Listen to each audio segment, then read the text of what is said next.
Sounds terrible, doesn't it? Absolutely terrible. You know, I'm always showing videos of guitars that I've worked on and set up, so I thought I'd do one of guitar straight out of the box. Sorry I didn't do the unboxing for you. I hate watching those things, so I didn't want to put anyone through it. So this here is a PVDW one, and I got it really cheap. And the reason I got it is because it is a solid spruce top. And you know, at one point these things, they're not available anymore, but they sold, I don't know, around $250, somewhere around there. So I've never actually had a PVDW one, so being that I got it cheap, I thought I'd give it a go. It's fairly standard appointments with the Sapele mahogany back, rosewood board, regular circular mother of pearl-ish. I don't actually think these are pearl dots. A nice sort of southwestern rosette style. Interesting bridge shape, and of course that kind of ugly headstock that PV does. Not the headstock shape itself, that's fine. I really don't like their logo and this sort of cream truss rod cover. I think it looks a bit garish, but anyway, straight out of the box, tuned it up, and this is what I get. First of all, it's buzzing pretty much all the way up the E string. Can you hear that? A is buzzing as well. It's got a fairly high saddle on it, so the action looks fairly normal actually. So here, when you hear that buzzing like that, the neck is dead straight, might not have any relief in it whatsoever. So that buzzing tells me there's either an issue at the nut, which is not high enough, it looks high enough, or we've got a high fret or two somewhere in the early part of the guitar causing it to fret. Let's check out the top E. That's a lot cleaner.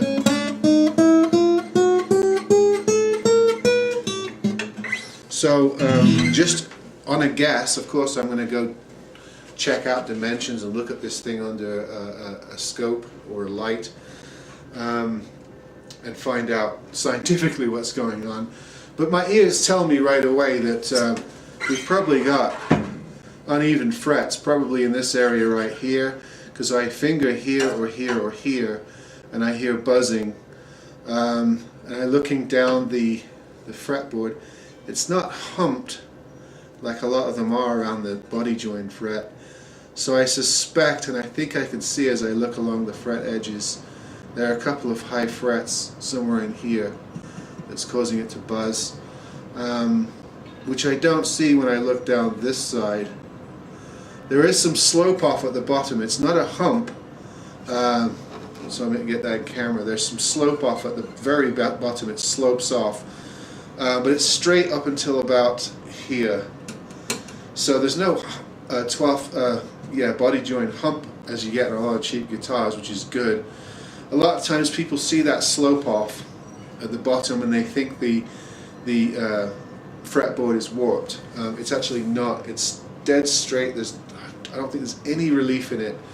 And then the last 3-4 frets slope down, which is also quite common on guitars of this quality. So I can already tell, just from getting this out of the box and tuning it up and listening to it, that A, I'm in for some fretwork right away. I don't think it's as bad as the James guitars I featured on the last video.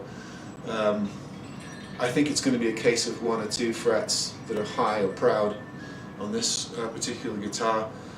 The action looks fairly good, and I've got a lot of meat on the saddle to work with, which is good. It is straight. I don't think there's much relief in this guitar, so I think it's going to need a truss rod adjustment.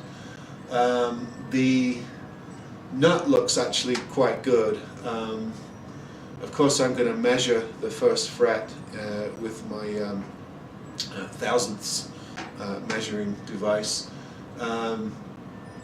but it looks to the eye like the nut is at the correct height. So I really think the issue on this guitar is going to be proud frets and crossrod adjustment. And I think this guitar, which is only buzzing in certain places and on certain sides, I think is, with a good hour's work, I think I'm going to make a good guitar out of this.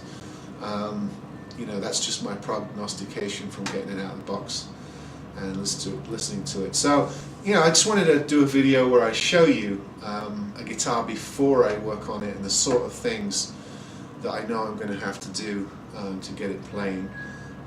It's very, very clean. There are no cracks. It looks fairly newish. It looks like it might have been sitting around in someone's stock room for a while. There are no second signs or used stamps on it. There's no messing around with the labels. So it is a newish guitar. I don't hear I don't see or hear any indication that we have loose braces or internal issues. I really think it's mostly fret issues. It's very sharp as I go like this. I can feel it biting into my fingers, so I know I'm going to have to get my fret end beveler out and do some serious work on this. But that's standard. This really is a standard setup. This is what I'm going to have to do on this PV right here is what I do on just about every guitar. And that includes some expensive top brands as well. These issues aren't just going to be with the cheaper and lesser known guitar brands, even though they tend to have less setup and quality control, which is why you get them cheaper. I've also had Guilds and Masterbuilts and even Martins and Blue Ridges and things like that, Breedloves, that have sharp fret ends that often have a high fret, or sometimes just need some action adjustment or a truss rod tweak. It's all normal stuff. So the more you learn about that stuff, the more you can take advantage of deals online and not live in fear about pulling it out of the box. Alright, now I really am going to go watch my boys go play, and I'll see you next time.